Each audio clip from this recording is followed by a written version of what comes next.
Hi, everyone. Welcome to MC Shares and Discusses. For this day, I'm going to look into the flexible teaching learning modalities. So, these are the ways by which students will be taught in the current situation that we are in, especially that we're under the pandemic times with the COVID 19 that is still prevalent and existing in our country, the Philippines. And so that's why I looked into some sources, and this is one that I have obtained. Now, mind you guys that I do not own any rights as to these information, so credits to the institution that you can see on the picture that really owned the thoughts. But I'm going to try my best to explain as to the thoughts of these or the meanings of these. Now, as being shown, flexible teaching learning modalities. So basically, this is not anymore the typical classroom situation wherein the teacher and the students will meet there. This is no more. So what we are going to have in the future will be combinations of the so-called traditional one, which is face-to-face, in which it's here F to F, as being shown with the code. So it's face-to-face, the teacher or the instructor and the students will meet inside the school premises. All right. And then of course, there would also be online learning or distance learning or ODL, in which the students and the teachers would interact online. Okay, so let's have the types of learning modalities. Okay, so methods and modalities as shown and the specific content. So first one is synchronous. Synchronous basically is from the word, could be from, let's say, prefix probably. So sync, meaning together or at the same time. So in other words, the teachers or instructors and the students would interact online on the same time. So that's why here are the requirements. I'm not going to go into or dig deeper into the requirements. Basically, you can just think about the internet connectivity, the gadgets to be used by you if you are students, and me for the teacher's perspective, and the other apps that will be used, application softwares like the MS processors or apps like Word, Excel, PowerPoint, etc. So depending on the case, we might also need, of course, the power of Google Classroom in terms of announcements, uploading of certain requirements. Of course, emails would be needed for sending of files online. Then the drive in the Google would also be needed for saving of files. And among other things, we also need the meeting apps like Zoom and Google Meet. So there can be more, but those two are the common ones, Zoom and Google Meet.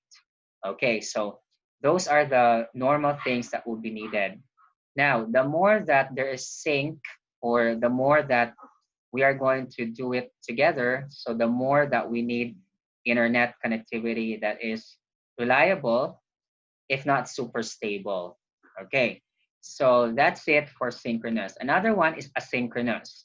For asynchronous is that if you can notice there is ah at the beginning. So in that case, it means that it's going to be a combination of together and not together. So lessons are carried out without interacting with the instructor and classmates in real time. So this arrangement allows students to increase their cognitive participation, reflection, or metacognition. Okay, so basically, the students can be flexible in terms of their own pace and time, and deadlines will be set. Okay, so meaning the absence of the sync. It could be so meaning the absence.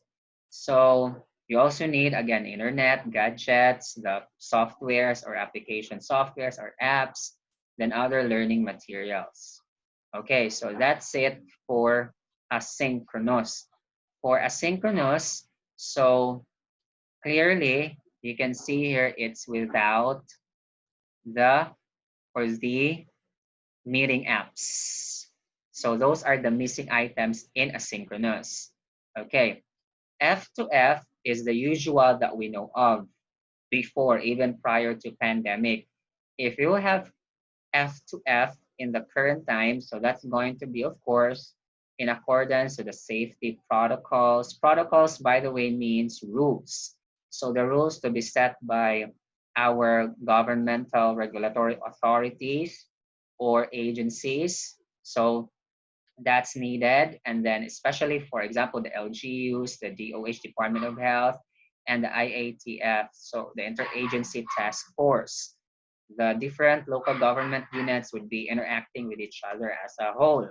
So there would be protocols in addition to them and the institution itself, or the school, the college, or the university.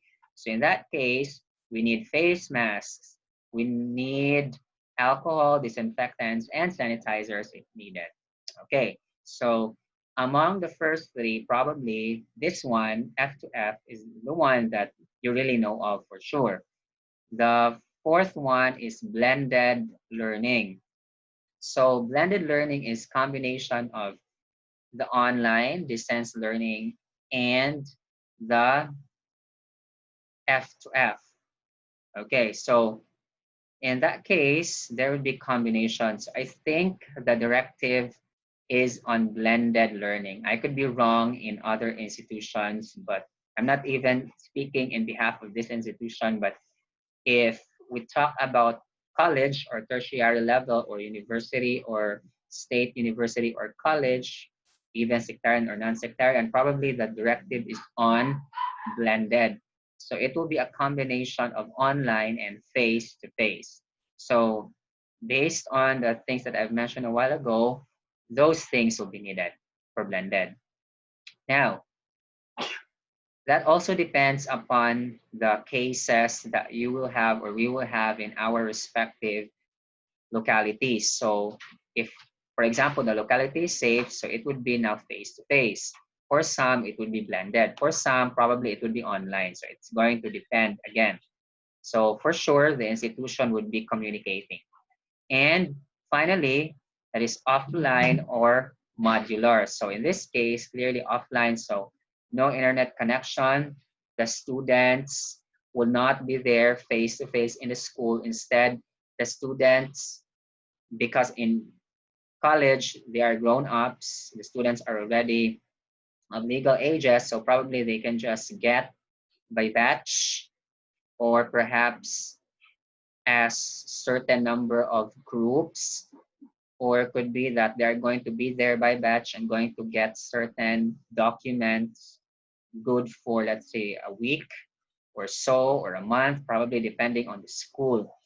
So there would be the course kits and here, course kits and packets. Oh, the quality would be sacrificed if I make it large. Anyway, so course kits, just like if what we have heard from elementary, that there would be deliveries of the course kits to the students in their homes, or their parents would be getting from the school. So those things, guys. And this is the most, I would say, comfortable and the safest thing for the students because they're going to stay at home. Okay, so that's it, guys, for the flexible teaching learning modalities. And hopefully, you've learned something based on this presentation. And we wish everyone good luck and the best of everything for the incoming school year. All right, and I'll see you next time. Bye.